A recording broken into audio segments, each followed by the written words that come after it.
Bonjour et bienvenue dans Redéfinir. Aujourd'hui, nous allons redéfinir un concept que vous avez souvent entendu parler, le service de Dieu. Parce que si on dit service tout court, ça va porter à confusion, le service de Dieu. C'est bien bon, c'est mieux de dire service de Dieu que de dire service à l'église ou service, je rends service aux gens. Parce que le service de Dieu, ça te met en conscience que tu le fais pour Dieu et ce n'est pas pour les humains. Qu'est-ce que c'est que le service de Dieu? D'entrée de jeu, ce n'est pas travailler pour Dieu. Quelqu'un qui est dans le service de Dieu ne doit pas prendre le service de Dieu littéralement, ce que ça veut dire travailler. Travailler, c'est quoi? C'est, je ne sais pas, énergie, plus force, plus déplacement, je ne sais pas, puis ça produit un travail. Avec le Seigneur, ce n'est pas ça. Ce n'est pas ça que le Seigneur appelle servir Dieu. Je dis ça parce que des fois, on se dit, bon, vu que j'ai une belle voix et que je sais chanter, que ça rend service, si je chante pour Dieu, c'est ça, travailler pour Dieu. Quelquefois, ce que l'on fait, ça paraît plus comme étant tu rends service à l'église que tu sers pour Dieu. Parce que si on sert Dieu, on doit le servir selon lui et par lui. Josué, chapitre 24, le verset 15e nous dit ceci.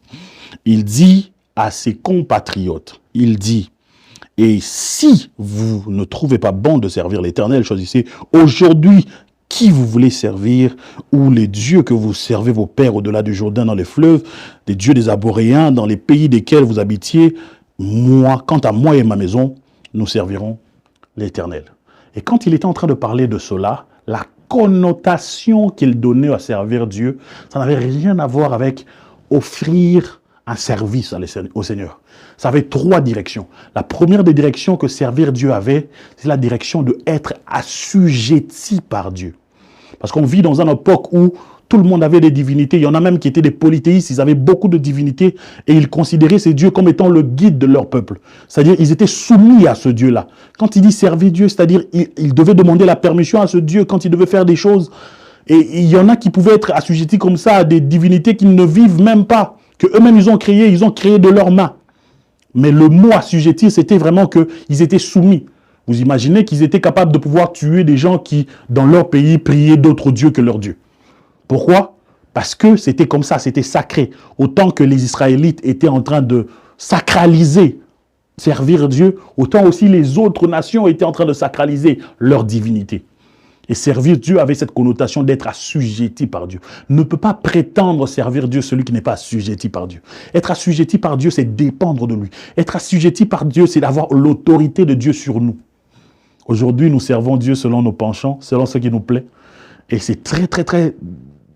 Ce n'est pas du tout dans la thématique biblique. Quand on sert le Seigneur, on ne le sert pas selon notre vouloir. On le sert selon lui.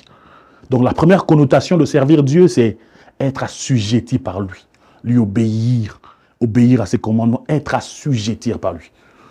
Hormis cette connotation, le mot que Jésus était en train d'utiliser en disant « Moi et ma maison, nous servirons l'Éternel », ça voulait dire « Nous adorerons l'Éternel ». Et dans le temps, qu'est-ce qu'ils faisaient pour adorer Dieu? Ils offraient des sacrifices et des holocaustes pour leur divinité, afin d'honorer cette divinité-là, pour lui dire « Tu es au milieu de nous, reçois cela ». Ça représentait une dévotion. Tout ce que j'ai, c'est ce que je gagne au travail. Je gagne la brebis pendant que je suis en train de faire l'élevage. Je gagne ça et j'offre ça parce que je te donne tout ce que j'ai, parce que tu mérites. C'est toi qui m'as donné la vie. C'est en adorant le Seigneur qu'on le sert. Ce qui veut dire qu'on ne peut pas prétendre servir Dieu si on n'est pas adorateur. Si on n'est pas quelqu'un qui s'offre entièrement au Seigneur. On n'est pas quelqu'un qui est vraiment en train de s'offrir son corps, son âme pour le Seigneur, pour l'adorer. Et dans l'adoration, quelquefois, nous ne savons pas définir l'adoration. On se dit que l'adoration, c'est dire des bons mots. L'adoration, de dire ce que le Seigneur est. Et des fois, on dit même que l'adoration, c'est chanter ou se louer. Aujourd'hui, je vais vous donner une définition très simple. L'adoration, très souvent, c'est donner de la priorité à Dieu. Donner de la priorité à Dieu.